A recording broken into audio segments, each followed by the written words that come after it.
Welcome to another Founder Wisdom Pod. We have Charles Fu with us today. He's building the largest global merit-based builder platform, which is called GitRoll. Charles is in the Bay Area in San Mateo, precisely. He's been a venture scout before, research associate, research consultant, AI researcher at Outlier, which is, I believe it's Alex Wang's company at scale, right? It's pretty interesting. And you've also studied at you have Penn in AI and ML. So, Charles, welcome to the pod. Tell us a bit more about yourself. Yeah, hello guys. My name is Charles, and thank you, Charles, for having me. I'm a founder at GitRoll, and this is I've been doing GitRoll for 1.5 years, and in the Bay Area. I'm very excited to meet you all. Right. And tell us about your decision to start a company because you were an investment researcher, then an AI researcher, and then you suddenly decided to start your company in 2024. So, why actually start your own company? Yeah, I want to be super transparent with everyone. So I was a finance bro, and I was a quantitative researcher at hedge funds. So it was probably my dream job, like very lucrative, well paid, but the life is just different than I thought. And then so during undergrad, I have 11 internships, so across different industries. So I was trying to explore my career path. Then I also tried to start my own business in undergrad. And then at that time when I was at hedge fund, I look back, I'm like, this is too cutthroat. This is not the life I want. I didn't see the meaning. Every day when talking was like how to beat the market. Then I decided to go to an internship at VC, as a venture studio for a while. Then I found, hey, I'm a builder at heart, so I should like start my business. And then so I sort of like I joined this company a bit later. I'm like a late joined founder. So yeah, that was my story. And how hard is it to actually beat the market? Like even a nerd like you, like a quant type of guy with AI background, like how hard was it to actually win in that very predatory market? This is such a good question. So let's say, so at that time I was in mid-low frequency. That's like 10 to the power of negative 3 to 4. You're slower than that per second. So the trade is still very fast. So at that time, I was trading US equities and cryptos. Let's just say crypto. Let's just say crypto. It's 24/7. You're beating with the global market. Everyone has their own proprietary statistical arbitrage strategies in different time frames. So pretty much you're trying to be innovative in some sense that, hey, my strategy is better than his strategy in a specific time frame and a specific volume and quantity and then price, those kind of nitty-gritty details. So I would just say it's hard. It's super hard. It lots of research. Like yeah. Are you still trading nowadays? Is that generating cash flow for you or? No, no, I'm fully committed to my startup. Right. And tell us about the niche itself of GitRoll, where the idea came from, and why do you think this can become very big? This is another very interesting story. So, the idea for GitRoll stems from our previous startup. So, me and my co-founders, we both have different previous startup. Let's talk about the both we have in common with. We found there's a discrepancy between the skills listed on developers' resume and their actual coding capability. So let's say my co-founders in their previous startup, what they do was look into their yeah, thank you for uh, look into their GitHub code line by line on GitHub. Then the thing is, so my co-founders they were doing like you can mourn the deceased pets or parents on blockchain and then project that into AR VR to like memorize them. Then the previous product didn't have PMF, so their CEO committed suicide in the Hong Kong office, Holy uh, shit. but un- but unsuccessfully. So he got like so he's still alive, but just he tried to like Then they got like shocked, so they pivoted to another startup, and they were thinking, what happened, like making them not reaching the PMF, and part of that was like the heavy technical debt, and that resonates with my previous startup well. So yeah, I'm like after Penn, after the VC internship, like I just jump into it. Yeah, hope you're not referring to jump into it, jump in from a window. Yeah, that's quite intense. Yeah, I never heard about like a CEO that would actually like kill themselves over like no product market fit. But yeah, technical depth is a huge problem. I think the cursor like sort of fixed that, right? Like now everyone can code if they know how to prompt, and prompting is somewhat easy, right? So I think that's amazing. But I think you're right. Like, and if I can summarize your platform is, I think you said it well in the like second half of the websites. Like, you shouldn't be looking on LinkedIn to hire these people. You should look at their how much deployments they did on GitHub, right?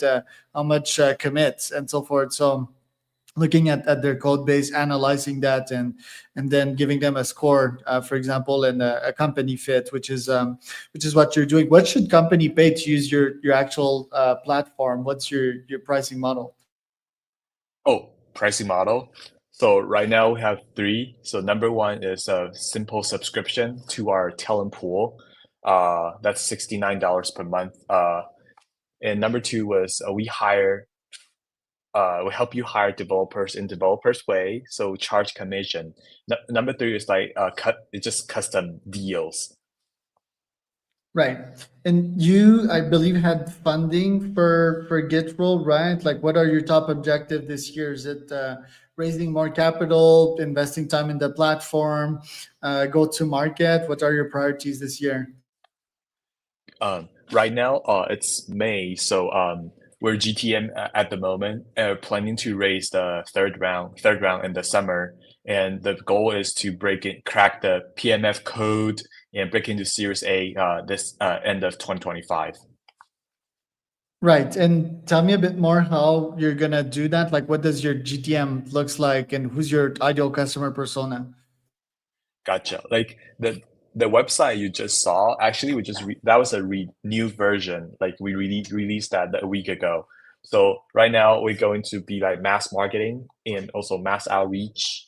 Also, it's like precise marketing for different TAs. That also comes to your question, like who's our ICP. So one of our ideal customer profiles is technical recruiter and also hiring managers who has tasted the sweetness of hiring like open source or hiring like developers from GitHub.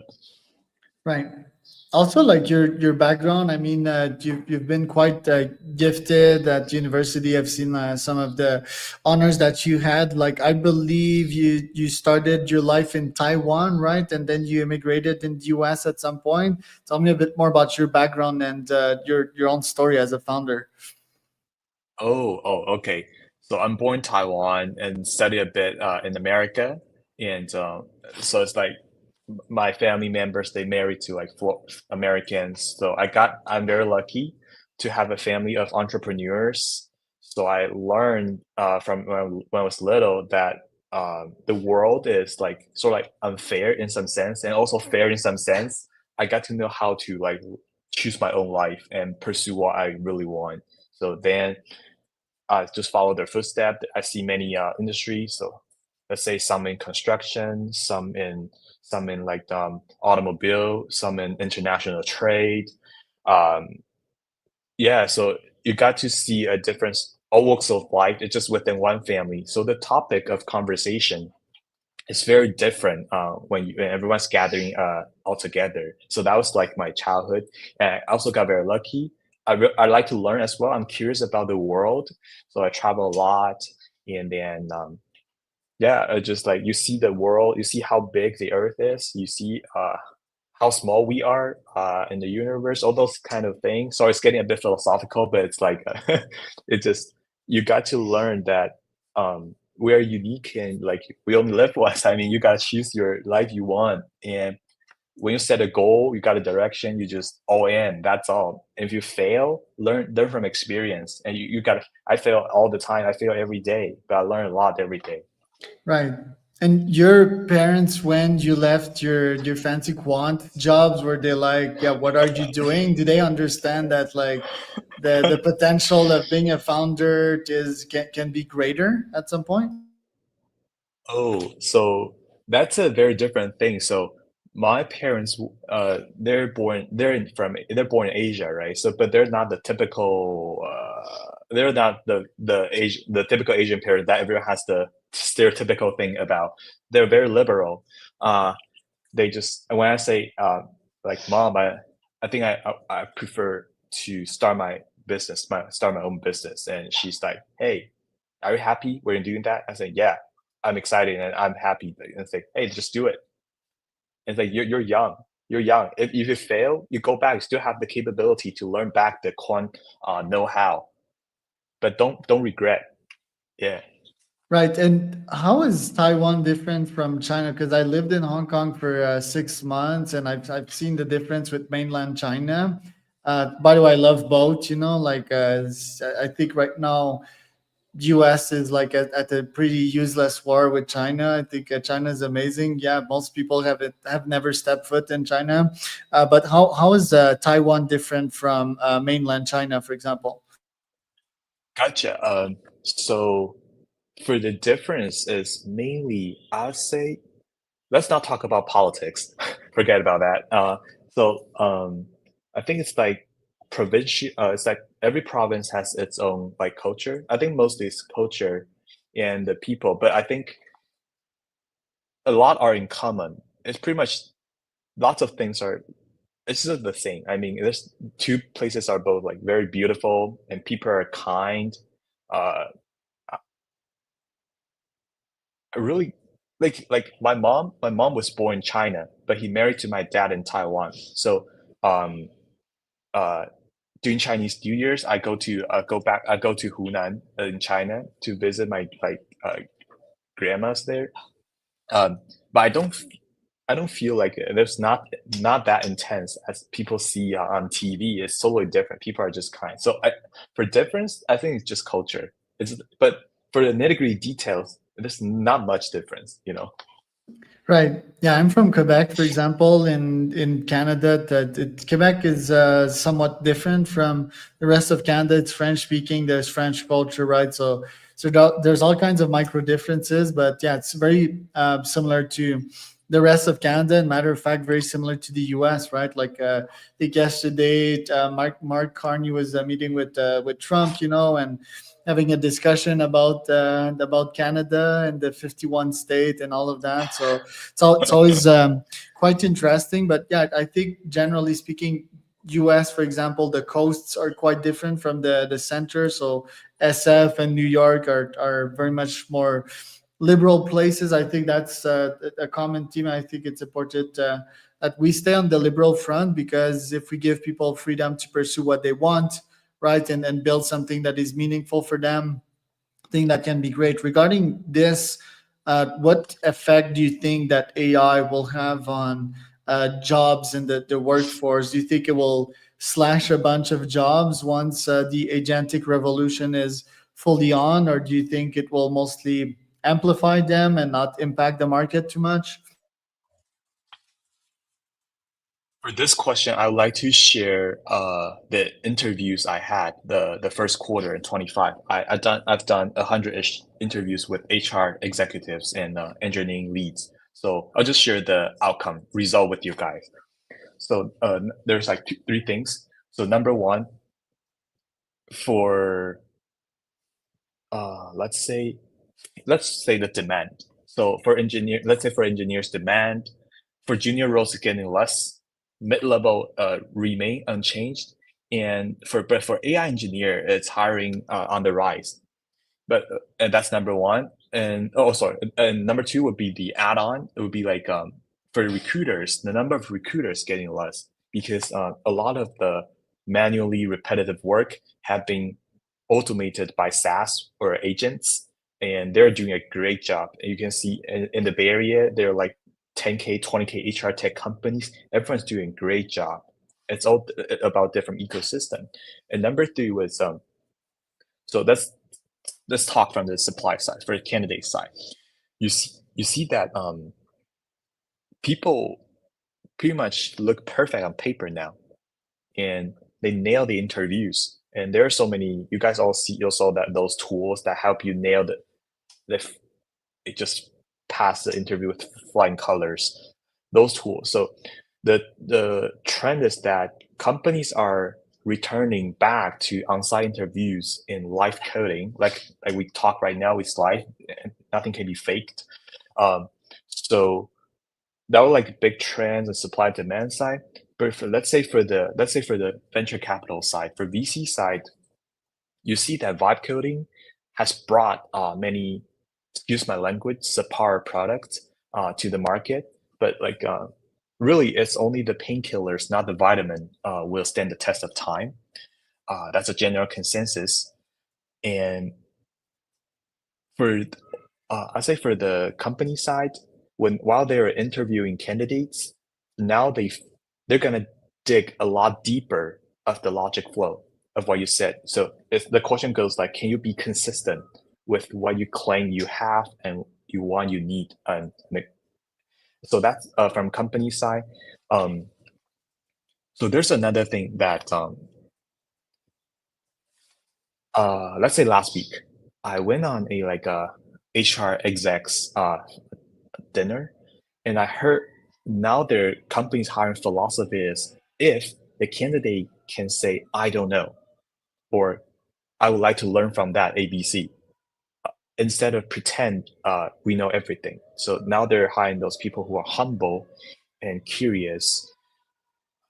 They also say the word like just show the passion you want to learn. So that's a general The consensus. desire to drive, yeah, and open-mindedness. Yeah, it's interesting. I mean, when I don't know something, I clearly mention it, but it's pretty rare in my field that I don't know something about it, right? So it's interesting, right? Like I think ultimately it should have yeah, instead of having a human recruiter, I think it should be like some kind of scraper that scrapes all the data about someone, all the code that they did, and assign them a score.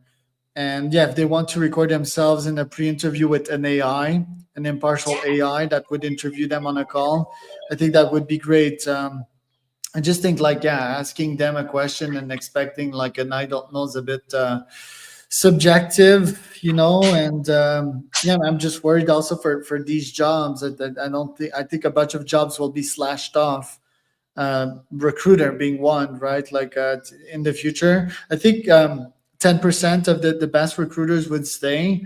But I do think that technology generally and AI most specifically can evolve way faster and do a better job than a recruiter. But then, like, yeah, the next question is: let's say that you survive the agentic age and you're still there, you still have your job. What kind of skills would you have? Not necessarily as a dev, right? But like as a human worker in a company. Is it managing an army of AI agent?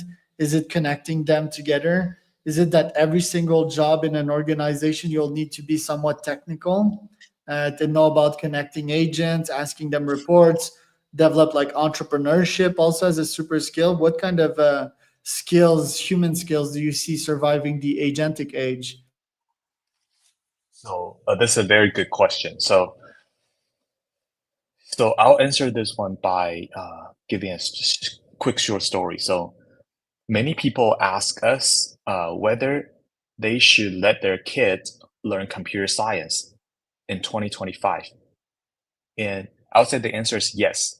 It's not because Of it's all course. about, yes, it's all about mental training. It's like math, physics, electrical engineering, and computer science, those disciplinary thing that trains your mental mind. So I would say number Meta one is skills, right? Like meta skills development. exactly. It's not like you take a music class, 1 hour per 40 hours in your everyday life that you're gonna be a musician. It's like, oh, it's all about mindset, like high level conceptual thinking, abstract thinking. So number one would be, I think you have a mindset to think logically and think deeply. It's getting hard. The attention span for us is getting shorter and shorter. I mean, yeah, so number one, you gotta think deeper and be open-minded. And number two is, again, I think everyone has heard of this 1,000 times, but reiterate that just you gotta be the one who can use AI well. I think human will not be replaced by AI again. Like yesterday, I was walking on the street with a VC. Then we saw that the glass of the building of Roblox was so beautiful, and I got an idea. Hey, why not? It's not the drone that cleans the glass rather than human, or why not the drones do the firefighter's job for like higher floor rescuing? So I mean, like we gotta think more like a helping human way, augment human way. Yeah. So back to your question. Be curious, just learn every day. The world's changing too fast. I think our brain's not designed to absorb this kind of fast-paced changing. But I mean, I Yeah, just learn, our be brain is curious. greedy though. Like our brain, that's the beauty about humans, right? If we're not like woke infested, like we are made to withstand large amounts of pain and challenges. And I think most people just need to embrace that and embrace their humanity. A bunch of people, they protect themselves from all that these challenges and adversity, right? And to your example with the drone, it makes all kinds of sense, right? Like to us entrepreneurs, to someone else is like, holy shit, like how am I gonna do that? I think one, you need to be crazy enough to have the idea. So like, yeah, be very creative, always try to add value and to solve problem. There's so many like mental models that we need to include in the future worker's mind, but also like 1% is the idea, 99% is execution, right? And the grit, like building such a company with a drone that cleans windows might seem simple, but it's incredibly complex and technical. Even something as simple as like spraying the liquid, approaching the drone, and possibly changing the thing that cleans the windows, right? But obviously, it's also safer, right? Like than to have a human do it. And yeah, that job specifically is very tiring. Like imagine washing a full building that is like 200 meters square. That's insane. Like spending your day in the sun, with these heights. So yeah, I think we need to have these jobs to robots. I do think the robotic revolution will come way slower than the AI agentic one online. When do you think that will specifically happen? Because yeah, in China we're seeing like these robo taxis, these flying taxis, and China is like very quick at adopting innovation. But yeah, here I think in US, I mean in SF you have these Waymo taxis, I believe. So like more forward-looking regulations. But don't you think that this revolution will happen maybe like 10 to 20 years in the future, vs like the full AGI one in a couple of years from now? Okay, that's a interesting question. So I think in last year, 2024, the future has already come. When we say the word future, everyone has expected. Yes, it has come. So, but you were asking the robotics one, right? Yeah, because technically Waymo is robotic, right? Like technically, it's a taxi that picks you up. It's automated. It's driving. That's the future, by the way. It's not flying cars, just a robot driving you around. Like very different from what we've taught. But yeah, like I'm referring to probably like having a robot at your home that would do the cleaning for you. Yeah, and do like a common task, physical task. A robot that would build a house, for example. I tend to think that this would take way more time for a regulatory perspective, but also because hardware is so much harder than software.